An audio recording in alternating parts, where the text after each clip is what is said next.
आज के हम इस वीडियो में ज्योग्राफी पर जो प्रीवियस ईयर में क्वेश्चन पूछे गए हैं हम उसको सॉल्व करेंगे। ये क्वेश्चन जो है बहुत ही इम्पोर्टेंट है एग्जाम के पॉइंट ऑफ व्यू से। ये पेपर में आवश्यकता है, तो इसलिए आप लोग लास्ट तक वीडियो को देखिएगा और साथ में सॉल्व करने की कोशिश करिएगा। सीधे क्वेश्चन पर चलते हैं। जैसे कि आप पहले क्वेश्चन को देख रहे हैं, पहले क्वेश्चन में क्या कह रहा है कि which is the smallest planet in the solar system. Actually, this one is not a plant, it is a planet.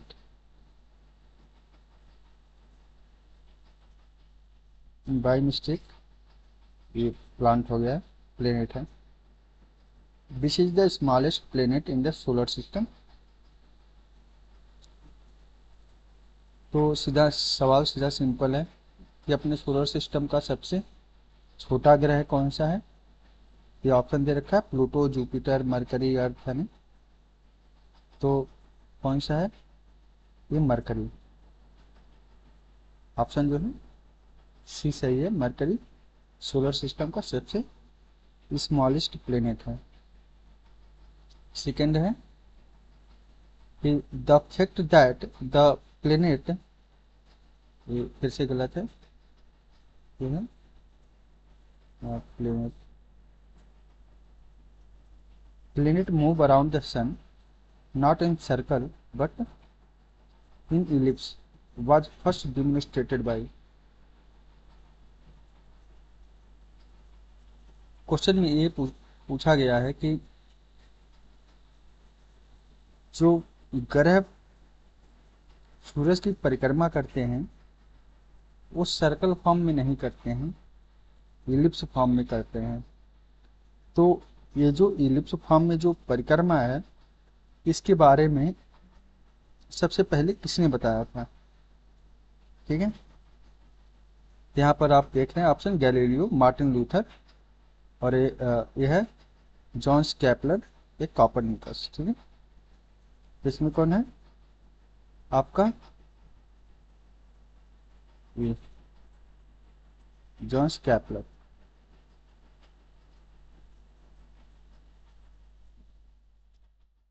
अगला है आपका third question, the physics phenomena when in polar region like Alaska and northern Canada the splendid display of color is seen in the sky is called। सीधी सी बात है, जब कभी आप Alaska या Canada में जाते हैं तो वहाँ पर आसमान में डिफरेंट कलर के स्काईज दिखते हैं। मतलब स्काईज का जो कलर है वो अलग अलग दिखता है। तो रीजन पूछ रहा है ऐसा किस वजह से होता है। तो जो फिनोमेना है उसका नाम पूछ रहा है, तो उसका नाम जो है ये चार ऑप्शन दे रखा है। अरोरा बोरियलिस, स्टार सोवर, active galactic nucleus, stars intrinsic luminosity. तो आपका जो ऑप्शन पहला है ये अरोरा बोरियलिस, ये करेक्ट है। नेक्स्ट अगला कह रहा है तो which network topology require a hub for its working. Hubs की जरूरत किसमें होती है आपको पता है? सीधी सी बात है कि हम साइकिल मान लेते हैं, एक हमारी साइकिल है, क्या है उसमें रिंग होती है। ठीक है, तो आप लोग देखते हैं अब कहाँ लगा रहता है, ये है। ठीक है, ये क्या होती है? ये रिंग होती है। तो सिंपल सी बात है, जो हब्स की जरूरत क्या है, रिंग की वर्किंग में होती है। ठीक है,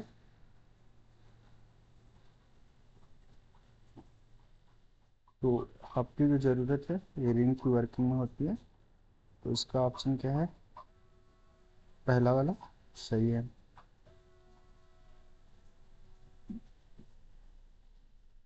option is correct. Question number 5, the solar Eclipse occur when, मतलब सूर्य ग्रहण से रिलेटेड है कि सूर्य ग्रहण कब लगता है। क्या होता है जब, मान लीजिए ये क्या है आपका, सूरज है और ये आपकी पृथ्वी है, ठीक है। ये सन मान लेते हैं, ये सन है और ये अर्थ है, ठीक है।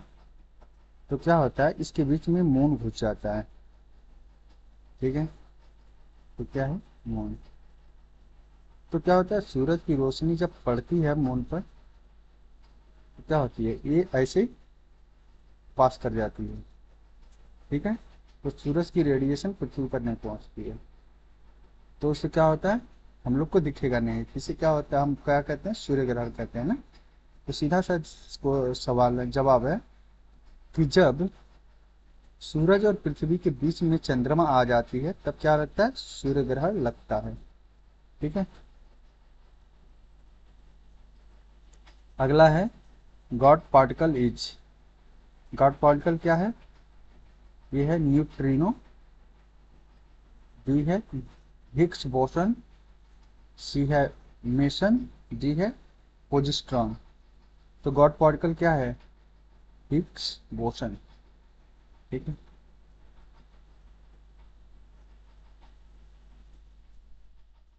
नेक्स्ट, इसमें क्या है कि विच of the following statement about the ionosphere is not correct, मतलब ये जो नीचे ऑप्शन आपको दिए गए हैं ये वाले, इनमें से ऐसा कौन सा ऑप्शन है जो सही नहीं है आयनोस्फीयर के लिए। तो आप पहला देख सकते हैं, radio wave transmitted from earth are reflected back to earth by this layer, ठीक है। क्या होती है, रेडियो वेव अर्थ से रिफ्लेक्ट होती है फिर से अर्थ की तरफ आती है, ठीक है। बी है it contain charge particle, ionosphere में सिंपल सी बात है, चार्ज पार्टिकल्स होंगे, ठीक है। सी क्या कह रहा है, it is ionize by solar and cosmic radiation, हम तो आयनोस्फीयर में कुछ डाल नहीं रहे हैं, इसका मतलब है कि समथिंग इज देयर जो सूरज से मिल रही है, ठीक है। तो ये भी आपका सही है। अब गलत क्या है इसमें, बी ऑप्शन देखें, it is located immediately above the stratosphere. तो इसमें क्या होता है, सबसे पहला क्या है, जब आप एटमॉस्फेरिक लेयर की बात करते हैं तो सबसे पहले क्या पड़ता है, ट्रोपोस्फीयर, ठीक है। ट्रोपोस्फीयर पड़ेगा, फिर स्ट्रेटो पड़ता है, ठीक है। फिर उसके बाद आपका जो ओजोन लेयर आती है, ठीक है, मेसोस्फीयर होता है उसमें, ठीक है। तो आप इसमें क्या कह रहा है कि इमीडिएटली अबव स्ट्रेटोस्फीयर, तो आप देख रहे हैं स्ट्रेटोस्फीयर के बाद क्या है, ओजोन लेयर है, ठीक है। तो सीधी सी बात है, इमीडिएट उस मतलब उसके तुरंत ऊपर तो आयनोस्फीयर नहीं है। ये ऑप्शन आपका क्या है, जो गलत है इस हिसाब से, मतलब इस क्वेश्चन में, ठीक है। तो इस क्वेश्चन का आंसर क्या है, ए वाला, ठीक है, जो सही नहीं है। अब हम पढ़ते हैं question number 8, the what is the periodicity of Halley's comet. Halley's comet क्या है कि पिछली बार जो देखा गया था 1986 में देखा गया था, ठीक है। तो लगभग ये 75-76 साल में एक बार देखा जाता है, इसका जो पीरियड है दिखने का वो 75 से 76 साल है, ठीक है। तो लास्ट टाइम ध्यान रखिएगा 1986 में देखा गया था इसे, हेलिस कॉमेट को। अब बात करते हैं, what is the colour of the light emitted by sun, जो सूरज से रोशनी निकलती है, ठीक है, ये पूछ रहा है कि उसका कलर कैसा है। जो हम लोग देखते हैं डिफरेंट डिफरेंट कलर, वो सब एटमॉस्फेरिक कंटामिनेशंस वगैरह की वजह से दिखता है हमें, reflection of water and something others, कह सकते हैं कि पार्टिकल्स वगैरह है ना। जो एक्चुअल में सूरज की रोशनी का कलर है वो क्या है आपका, ना तो रेड है, ना तो येलो है, ना ऑरेंज है, तो क्या है, वाइट कलर का है। ठीक है,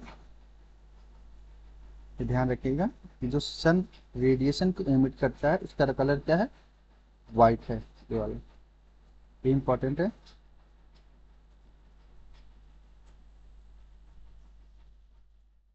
नेक्स्ट क्वेश्चन क्या कह रहा है कि in the sequence of solar system which planet, इससे बाय मिस्टेक हुआ है, planet comes in between Mars and Saturn. तो आप पढ़ते हैं क्या होता है पहले कि सबसे पहले सोलर सिस्टम को पढ़ते हैं तो पहले नंबर पर मरकरी आता है, फिर वेनस आता है, फिर अर्थ आता है, फिर मार्स आता है, फिर जुपिटर, फिर ना सैटर्न आता है। ठीक है, तो मार्स और इसके बीच में, सैटर्न के बीच में कौन आता है, ये आपका जुपिटर आता है। ठीक है,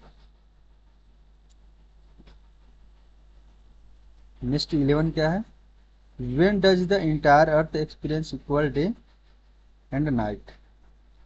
पृथ्वी पर कब बराबर दिन और रात होते हैं, मतलब अगर अपना दिन 24 घंटे का ही होता है, अगर का कोई मतलब नहीं है। ठीक है, तो ये कह रहा है कि 12 घंटे क्या होगा, डे, और 12 घंटे का नाइट। ठीक है, मतलब ये दोनों क्या होंगे, बराबर टाइम है। ऐसा कब होता है, ये यहाँ लिखा है डमर day of summer solstice at the orbital plane, और डे ऑफ विंटर सोलिस्टिक्स। ठीक है, तो ये जब होता है वो क्या है, day of equinox. Day of equinox के दिन क्या होगा, ये दिन और रात दोनों बराबर होते हैं। ठीक है, अब क्या है, नेक्स्ट क्वेश्चन में कह रहा है कि Lucifer is another name of the planet. किस प्लेनेट का दूसरा नाम क्या है, लूसीफर है। ठीक है, तो लूसीफर जिस प्लेनेट का नाम है उसको क्या कहते हैं, वेनस कहते हैं।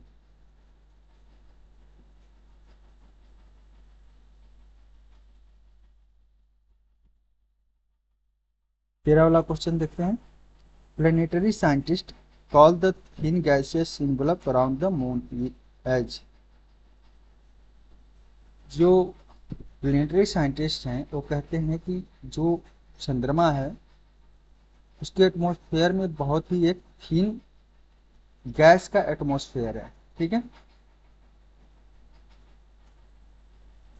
तो उसके बारे में पूछ रहे हैं कि उसका जो एटमॉस्फेयर उसी के बारे में पूछ रहे हैं। ठीक है, जैसे पहला ऑप्शन देते हैं, लूनार एंडोस्फेयर में होगा। ठीक है, लूनार स्ट्रेटोस्फेयर, लूनार थर्मोस्फेयर, ठीक है, और लूनार एक्सपोस्फेयर। ठीक है, तो आपका क्या है करेक्ट ऑप्शन, लूनार एक्सोस्फेयर।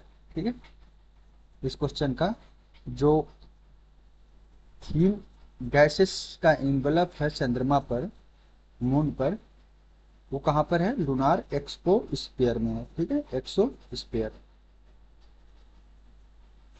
अगला देखते हैं, which one of the following is the largest recognise constellation. सबसे बड़ा कॉन्स्टेलेशन के बारे में पूछ रहा है। ठीक है, उसका जो नाम है क्या है, हाइड्रा है, ध्यान रखना है। नेक्स्ट क्वेश्चन है, what is the another name of the Orion constellation. Orion constellation का जो दूसरा नाम है वो क्या है, पहले हमने सबसे क्या देखा, सबसे बड़ा जो कॉन्स्टेलेशन है उसको हाइड्रा कहते हैं, और ओरियन कॉन्स्टेलेशन का जो दूसरा नाम है उसको क्या कहते हैं, हंटर कहते हैं। ठीक है,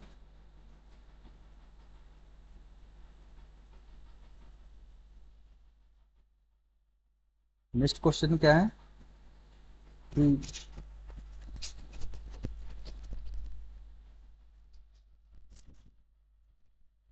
कि star twinkle but planet do not twinkle because, कह रहा है कि तारे क्या है टिमटिमाते हैं लेकिन ग्रह जो है टिमटिमाते नहीं है, ऐसा क्यों है? तो ऐसा क्यों है उसके बारे में बताना है। पहला ऑप्शन क्या कह रहा है कि दे emit light of a constant intensity. ठीक है, सीधी सी बात है, जब कोई भी सोर्स लाइट को कांस्टेंट इंटेंसिटी के साथ इमिट करेगा तो टिमटिमाएगा नहीं, कॉन्टिन्यूस दिखेगा। ठीक है, सेकंड क्या है, their distance from the earth does not change with time.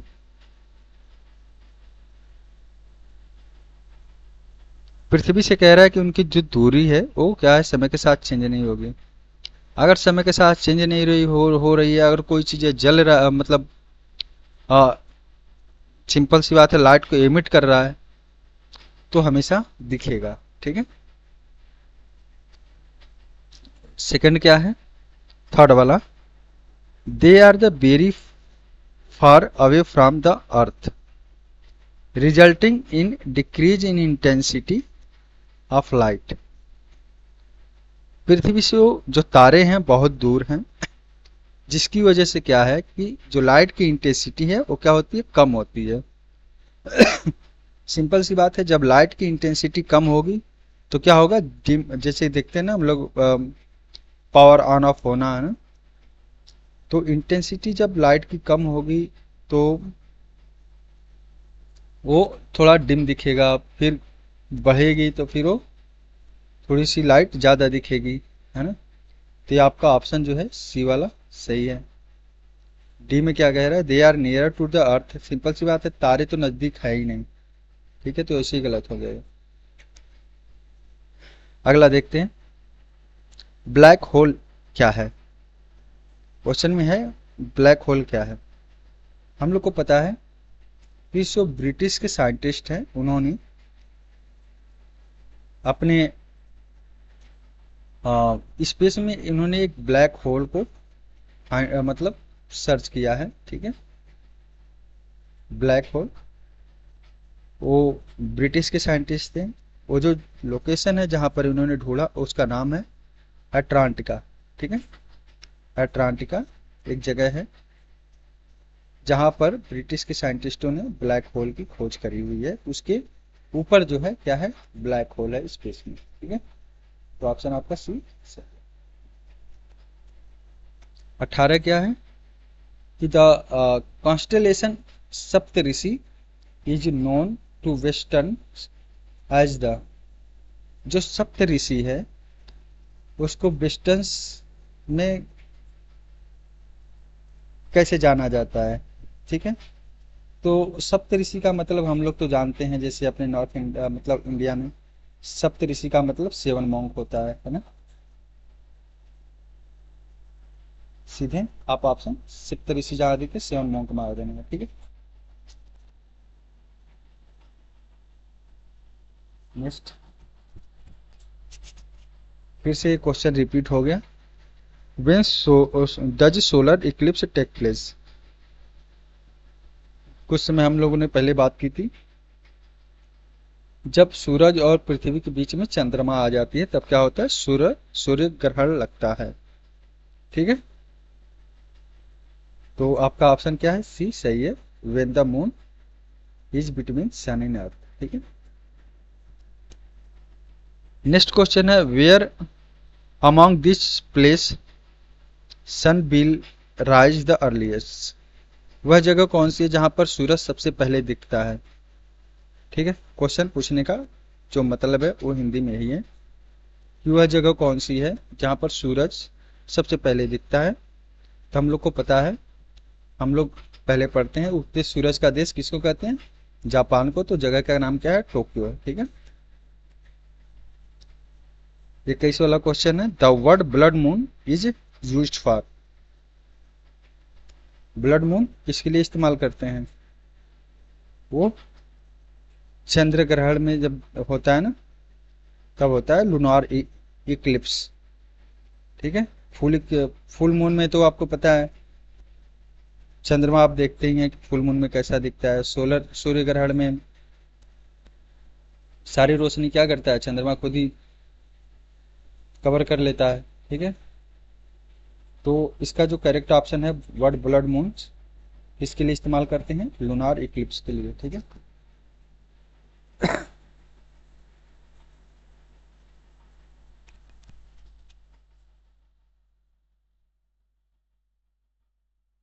अब देखते हैं इसको। ये कह रहा है कि विच one of the following is the correct sequence of the given planet in the increasing order of their size. ठीक है। कह रहा है कि जो प्लेनेट हैं अपने सोलर सिस्टम में, उनको बढ़ते हुए साइज के हिसाब से जो सीक्वेंस नीचे दिए गए, इनमें से कौन सा करेक्ट है। तो सबसे हल्का आपको पता ही है कौन सा है, मरकरी है। ठीक है। सूरज के सबसे नजदीक यही है। उसके बाद ब्राइटेस्ट कौन सा है, मार्स है। वेनस और अर्थ लगभग एक जुड़वा पहन कहा जाता है, क्योंकि इसकी साइज लगभग पृथ्वी की जैसी है। ठीक है। तो आपका वेनस हो गया। फिर उसके बाद क्या होगा आपका, अर्थ और यूरेनस। ठीक है।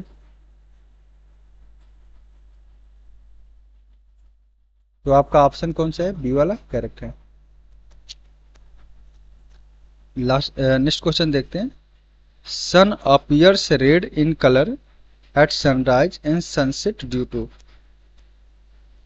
सूरज लाल कलर दर्शाता है सूर्योदय और सूर्यास्त के समय, ऐसा क्यों है। तो देखो क्या होता है कि लाइट जो होती है सबका अलग अलग वेवलेंथ होता है। ठीक है। वेवलेंथ,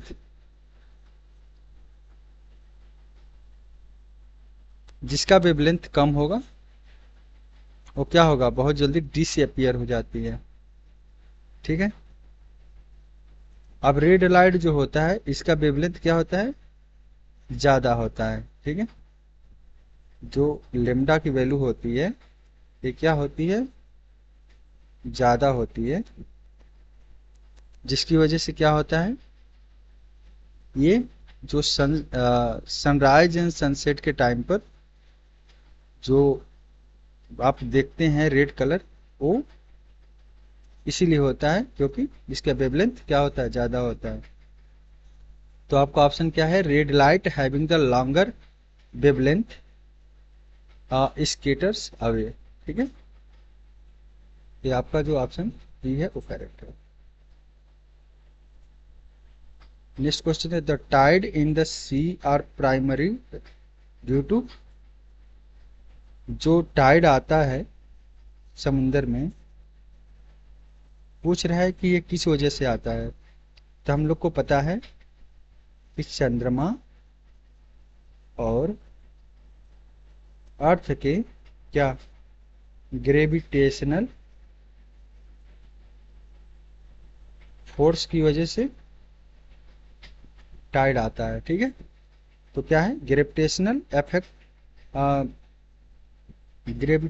इफेक्ट ऑफ क्या, मून एंड अर्थ। ठीक है।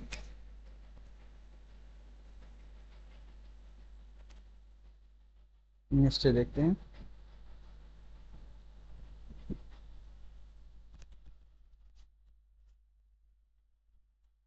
नेक्स्ट इस क्वेश्चन में क्या है कि कह रहा है, even after sunset the air near the earth surface continue to receive heat due to.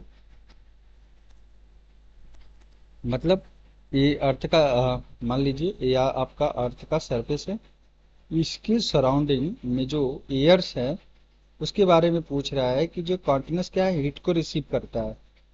ठीक है। तो यहाँ पर कुछ मतलब ये पूछ रहा है किस वजह से होता है। तो पहला ऑप्शन है आइसोलेशन। आइसोलेशन का मतलब होता है किसी चीज को कवर कर देना, ना तो इधर पास होगा ना उधर पास होगा। ठीक है। तो हीट रिसीव नहीं करेगा। अब क्या है, कंडक्शन में क्या होता है कि हीट ट्रांसफर होती है, यहाँ पर मीडियम की जरूरत पड़ती है। ठीक है, अब पृथ्वी और एयर के बीच में कोई मीडियम नहीं है। कन्वेक्शन एक क्या होती है, ये फ्लूइड के केस में होता है। ठीक है, ऑप्शन क्या बचता है, टेरेस्ट्रियल रेडिएशन। तो आपका जो करेक्ट ऑप्शन है इस क्वेश्चन का वो क्या है, टेरेस्ट्रियल रेडिएशन, जिसकी वजह से क्या होती है, अर्थ सरफेस की एयर हीटअप होती है, मतलब गर्म होती है। ठीक है, नेक्स्ट क्वेश्चन क्या है, विच one of the following is the brightest star in Orion constellation. जो सबसे ब्राइटेस्ट या चमकीला कह सकते हैं जो स्टार है ओरियन कॉन्स्टेलेशन में, उसका क्या नाम है, उसका जो नाम है रीगल है। और सेकंड नंबर पर कौन है, बिटेल गोस ये। तो पहले नंबर पर आपका जो है सही कौन सा, ये वाला। अगर ए न दिया रहे तो आप इसको मार सकते हैं। ठीक है, 27 नंबर देखते हैं, the summer solstices 2019 the northern hemisphere will occur on. मतलब ये पहले का क्वेश्चन है तो इसलिए फ्यूचर टेंस में है, लेकिन ये हुआ था कब, 21 जून को। ठीक है, 21 जून को क्या होता है, सबसे बड़ा दिन होता है। ठीक है, next question, which of the following star is nearest to the sun. सूरज के सबसे नजदीक, ये सूरज है, सबसे उसके नजदीक क्या है, पूछ रहा है कि कौन सा तारा है, उसका नाम क्या है, उसका नाम है प्रोक्सिमा सेंचुरी। ये दिख रहा है आपको, प्रोक्सिमा सेंचुरी एक तारा है, उसका नाम है, ये क्या है, करेक्ट है, सूरज के सबसे नजदीक है ये। अगला है, हम लोगों ने अभी पढ़ा था हिग्स बोसन। हिग्स बोसन किससे जुड़ा हुआ है, गॉड पार्टिकल से। नेक्स्ट क्वेश्चन है, the large collection of star dust gas held together by gravitational attraction between component is known as.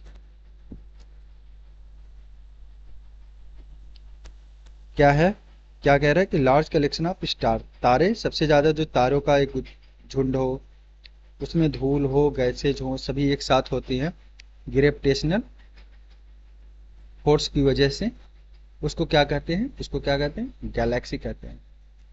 ठीक है,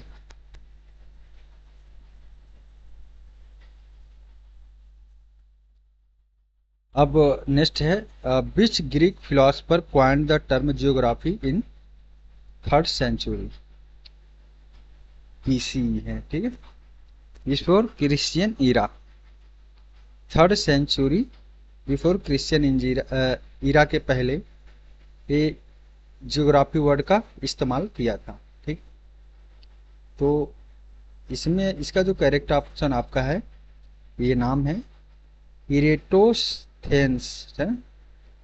इरेटोस्थेंस जो है, ये नाम का जो फिलोसफर था, ग्रीक फिलोसफर, जिसने सबसे पहले जियोग्राफी वर्ड का नाम यूज किया था। ठीक है,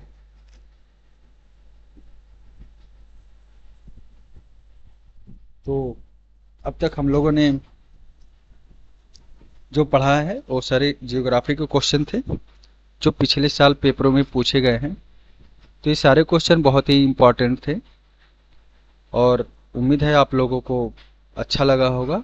और हमारे साथ क्वेश्चन को करते रहिए, वीडियो को देखते रहिए और हमारे साथ जुड़े रहिए। चैनल को सब्सक्राइब जरूर करिएगा, आप लोग को कुछ ना कुछ जानने को ही मिलेगा।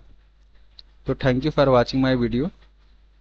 अब हम लोग नेक्स्ट दूसरी वीडियो में मिलेंगे जियोग्राफी पर ही, जो उसमें भी हम क्वेश्चन को ही देखेंगे जो पिछले सालों में पूछे गए हैं। और पेपर में ज़्यादातर क्वेश्चंस घुमा फिरा के ही पूछे जाते हैं, तो इसीलिए वीडियो सारे इम्पोर्टेंट हैं, आप लोग देखिएगा ज़रूर। थैंक यू फॉर वॉचिंग, मिलते हैं फिर किसी नेक्स्ट वीडियो में।